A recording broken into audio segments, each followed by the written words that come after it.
Tinanggap ako ng tatay niya, lalo na nung nalaman na nagtatrabaho ako sa BPO sa Laguna. Pero nung tumagal na saktong nawalan din ako ng trabaho. Doon na nagbago yung pakikitungo sa akin ng kanyang tatay. Naririnig ko siya na sinasabi sa anak niya na babae ang binabahay at hindi ang bakla.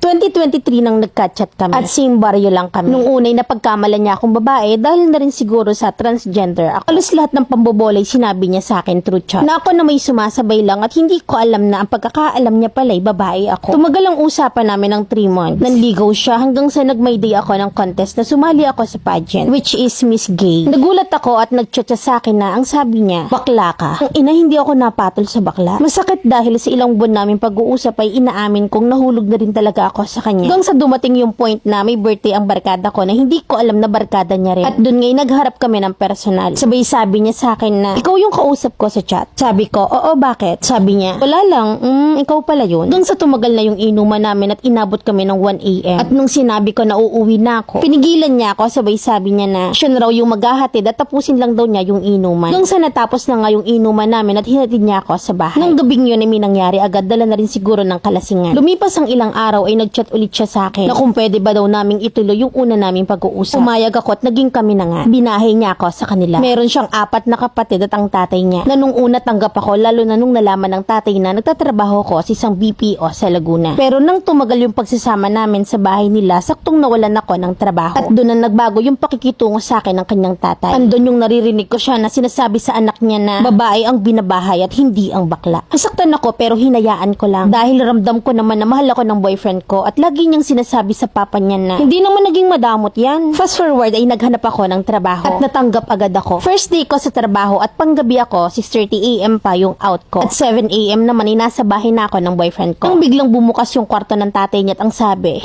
ina, kaya hindi pumapasok ang grasya dahil tulog pa kayo. Nahalata namin na kami yung sinasabihan dahil nung mga time na yon ay pumasok na sa school at ang iba naman ay nasa trabaho na. Napuno at sumabog na ako this time. At nilabas ko siya at inabutan ko siya ng 500 pesos. Sabay sabi, ito pang 500 pesos, pambili ng 5 kilong bigas at ulam. Ako yung grasyang sinasabi mo. At dun niya sa akin hinagis yung perang binigay ko at pinagmumura niya ako. Sinabihan niya ako ng bastos. Kasi 1 taon na ako nagstay sa kanila, hindi naman ako naging pasaki. Dahil ako yung nagbabayad ng wifi, ng kuryente nila, tapos nawalan lang ako ng trabaho, saglit ay ginagago na ako agad. Hanggang sa lumapit siya sa akin at tatangkain niyang sapakin ako. Pero nakailag ako kaya dumiretso siya sa likod ng bahay nila sa ilog. Nahulog siya at nagkaroon ng bukol. Hindi ako naawa sa kanya dahil sa mga salitang naririnig namin ng boyfriend ko. Na kasi araw-araw na naisip ko na ganti ko na yun. Hiniram ng kapitbahay nila yung motor ko at gustong dalhin sa malapit na ospital. Pero hindi ako pumayag. Bakit? Hinahayop nila ako Pwes bahala ka, hindi ako magpapagamit ng motor. Isakay niyo yan sa tricycle. At nang makauwi na yung tatay niya, sabay sabi sa akin na lumayas na raw ako sa pamamahay nila. Sabay sabi ko, lalayas talaga ako dito sa